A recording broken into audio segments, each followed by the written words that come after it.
이분이 점핑잭을 개발하신 분인데 미국에서 최초의 멤버십 형태의 영업을 할 수 있는 최초로 운영하신 분이 이분이에요. 아, 점핑잭에서 그 잭이라는 분이. 근데 이분의 또 다른 업적 혹시 하나가 더 있는데 알고 계세요? 점핑잭 말고요? 네, 점핑잭 말고 다른 업적. 뭐죠? 네.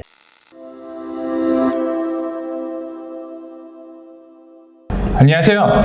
휘트니스 토닝 매너의 차코치입니다. 오늘은 교육 플랫폼 서클즈의 박정환 본부장님을 모시고 이야기 나눠보도록 하겠습니다. 안녕하세요. 네, 안녕하세요. 보통은 제가 이렇게 게스트분들을 모셔서 이야기를 나눠본다고 이야기를 하는데 사실은 오늘은 수업 들으러 왔어요. 아니 뭐 수업까지. 그래서 제가 이제 박정환 본부장님을 이제 몇 년 동안 이렇게 보면서 드는 생각은 알파고 아니면은 피트니스계의 백과사전?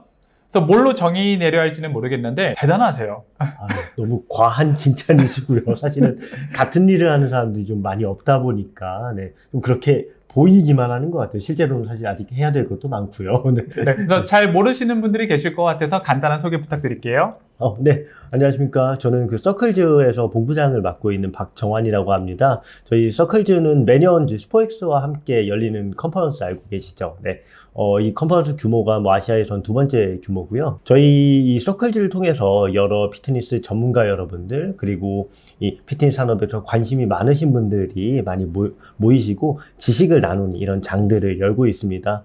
또 이와는 별개로 그런 다양한 리서치 활동들도 하고 있는데 우리나라 피트니스 산업의 발전 위해서 뭐 이런 선진 산업들의 이런 우수 사례들이나 그 산업의 발전사들을 조사하거나 또는 여러분들께 도움이 되는 정보들을 모아서 전달드리는 이런 역할들을 하고 있습니다. 그래서 오늘 들어볼 주제는 먼저는 피트니스의 역사와 흐름부터 시작을 해볼까 해요. 그래서 어디서부터 시작을 하면 될까요? 역사적인 그 보통 산업들은 보면 이런 약사들이 정해져 있잖아요. 산업의 발전사부터 어떤 사람이 주요한 영향을 끼쳤는지, 그리고 어떠한 그 계기나 변곡점을 통해서 뭐 특이점이라고 표현하죠. 이런 특이점을 통해서 그 시대들이 점프업 했는지 이런 것들에 대한 내용들이 있는데 사실은 피트니스에서 이걸 찾으려고 하면은 굉장히 어렵습니다. 실제로 이렇게 잘 정리된 자료들도 없었는데 다행히 운 좋게도 자료를 찾긴 찾았어요. 그래서 네, 이 내용들에 대해서 여러분들께 좀 간단히 말씀을 드릴 수 있을 것 같아요. 약간 좀 그냥 역사 이야기를 듣는다 생각하시고 편한 마음으로 들어주시면은 괜찮을 것 같아요. 그럼 피트니스 역사를 정말로 진짜 오랜 옛날부터 가지고 갈 수 있는데 지금으로부터 4,000년 전부터 최초의 피트니스 활동이 시작됐다라는 이런 기록들이 있더라고요. 최초로 시작된 국가에 대한 그 문헌으로 남은 기록들을 찾아보니까 이집트에서 맨 처음에 시작됐다고 하네요. 자료를 찾아보니까. 뭐 로마, 그리스 저는 그렇게 생각을 했거든요. 그렇죠. 저 역시도 그렇게 생각을 했었는데 발단이 된 건 이집트인데 이 이집트 문명에서는 이런 뭐 신체를 단련하는 일종의 뭐 고개를 부리는 모양, 서커스 같은 것들이 있잖아요. 네. 네. 이런 서커스나 고개를 부리면서 이런 뭐 자신의 이런 무용을 과시하는 이런 형태로 뭐 이런 최초의 짐 형태들이 만들어졌다고 하더라고요. 이런 현대 산업사회에 들어서도 사실은 비슷했잖아요. 그 유럽의 뭐 독일이나 벨기에 같은 곳들 보면은 집단으로 체조하는 이런 문화들이 사실은 맨 처음 발단이 이집트에서부터 시작이 됐다라고 보는 게 타당하다는 이런 그 역사적 자료들이 있더라고요. 예. 그래서 이 이후에 바로 그런 이 역사적인 위치에서 피트니스가 시작된 게 중국과 그 다음에 로마, 그리스 이 시대로 넘어간다고 하더라고요. 중국 같은 경우는 잘 아시다시피 이런 무예로 승화된 뭐 쿵푸 문화들이 있겠고요. 그렇죠. 그 다음에 우리가 이제 잘 아는 그리스와 로마 같은 경우는 이런 군사 훈련적인 목적으로 피트니스를 활용했다는 걸 잘 알고 계시잖아요. 대표적으로 스파르타 문화가 있고, 다만 이런 스파르타 문화의 특성 자체가 기록보다는 사람을 남겨라 뭐 이런 철학들이 있던 곳이에요. 그래서 뭐 유물이나 기록들을 많이 찾을 수는 없는데 이와 비추어서 아테네 문화권에서 남아있던 그런 피트니스와 유사한 기록들이 꽤 있어요. 실제로 이런 소년들을 훈련시키던 일종의 뭐 체육 학교 같은 곳들이 있었고요. 여기에서 트레이너의 역할이라 부를 수 있는 일부의 그 직종들까지 있더라고요. 전문적으로 피트니스 훈련, 뭐 체육 훈련을 시키는 이런 직종들이 생겼던 거죠. 그래서 최초의 트레이너들은 고대 그리스 시대부터 있었다라고 좀 표현하는 게 맞는 것 같아요. 그리스 이후에 그 피트니스 산업은 어떻게 좀 더 진행을 됐나요? 이제? 네, 그 이후에는 사실은 그리스의 초기 형태 피트니스에서 사실 많이 변하진 않았어요. 우리나라 같은 경우도 뭐 이런 일부 격구 같은 일부 구기 종목들에 한정되어 있어 좀 발달했고 약간 사냥을 위한 스포츠로서 많이 발달한 감이 있었고요. 고대 사회까지는 어떻게 보면 이런 군사력을 증강시키기 위한 목적 또는 우리나라는 좀 특이한 목적이 하나 더 있었어요. 아, 그래요? 네, 심신을 단련시켜야 된다라는 목적. 아, 네, 군사적 목적도 있었지만 조선시대에 들어서는 좀 유교적 문화들이 굉장히 강해지잖아요. 그럼 마인드 바디? 뭐 그런 셈으로 칠 수가 있는데 네. 네, 이것이 허용되는 유일한 그 신체 활동이 활쏘기였어요. 이 활쏘기를 통해서 이런 사실 신체의 밸런스가 잡혀 있지 않으면은 또는 그런 그 마인드와 바디 간의 밸런스가 깨지면은 사실 명중을 하기가 힘들잖아요. 그렇죠. 네, 네. 그렇죠. 여러분들께서 당연히 운동 과학적으로 왜 그런지도 굉장히 잘 이해하실 거고요. 그래서 네. 이 사람의 단련 정도를 판단하는 기준으로 이 활쏘기를 굉장히 중요시 여겼다는 사료들은 엄청나게 많이 나와요. 아, 네. 이게 산업사회에 들어서면서부터 이제 군사훈련 목적도 물론 중요했지만, 이제 건강을 위한, 결론적으로 산업사회에서 정말로 일을 잘하는 하나의 구성원, 뭐 나쁘게 말하면 부품이죠. 이 구성원이 되기 위한 하나의 장치로 피트니스가 필요하게 됐어요. 그러니까 생산을 더 잘하기 위해서. 네, 그렇죠. 더 많은 생산을 하기 위해서, 그 다음에 어떻게 보면 개인의 행복관을 추구하는 것보다는 자, 집단을 위해서 또는 이런 국가를 위해서 충성해라 뭐 이런 장르로 많이 흘러갔던 것 같아요. 아, 네. 그러면 이제 2차 산업에서 이제 3차 산업으로 넘어가게 되는데 중간중간에서 그 변곡점들이 있잖아요. 네. 네, 좀 달라지는 그 변곡점들이 있었나요? 그렇죠. 변곡점들이 정확히는 실제로 지금과 같은 회원제 체육관들이 맨 먼저 발달하게 된 거는 1800년대 초반이에요. 그것도 그렇게 네. 일찍 됐어요. 유럽에서 굉장히 네. 일찍 벨기에에서 그렇게 체육관들이 생겨나기 시작했는데 뭐 독일과 벨기에 이런 쪽이 사실 신체 문화들 상에서는 굉장히 높은 수준의 지식이나 그런 체계를 달성했던 곳들이에요. 왜냐면은 군사 문화가 발전한 곳들이라. 그렇죠. 그러면 이때의 형태는 멤버십 형태로. 그렇죠. 1800년대 이런 중반 정도가 되어서야 멤버십 형태의 팀들이 정말로 드물게 생겨나기 시작했어요. 드디어 우리가 아는 형태의 피트니스 센터가 1850년도에 생겨났어요. 그것도 엄청 빠른데요. 네, 그렇죠.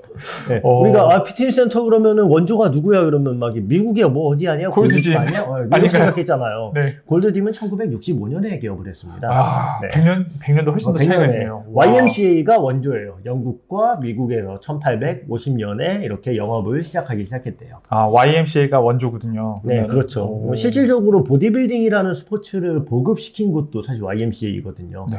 네.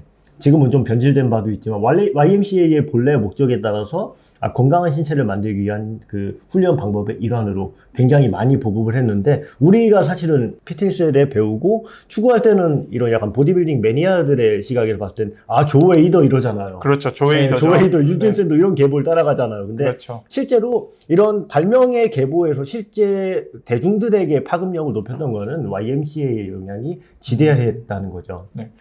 저 어렸을 때만 해도 YMC 뭐 수영단이라든지 체육관 형태가 많이 있었던 걸로 기억을 하는데 요즘에는 찾아보기가 좀 힘들기는 해요. 그렇죠. 국내 YMCA 활동이 사실은 좀 많이 침체가 된 상황이었거든요. 네. 보통은 이게 좀 합리적인 가격에 수많은 사람들이 봉사를 하면서 이렇게 좀 공동체를 꾸려왔었는데 근래에는 좀 그런 활동들이 시들한 것 같아요. 다만 미국 같은 경우는 아직도 활동이 왕성하더라고요. 네. 그런 로컬에 있는 YMCA 팀들도 굉장히 성업을 하고 있는 상황이고 사회를 위한 커뮤니티라는 좀 사명감이 다소 더 강해서 그런지 아직까지도 YMCA가 주요 이용하는 클럽 중에 하나로 들어가 있거든요. 근데 이제 항상 보면은 피트니스 산업을 보게 되면은 유럽 쪽도 시장도 굉장히 중요하지만 미국 시장이 굉장히 중요하지 않습니다. 그럼요. 네. 특히 우리나라 같은 경우는 처음 시작했을 때는 미국 시장을 많이 이렇게 닮아왔을 거라고 네. 생각이 들거든요.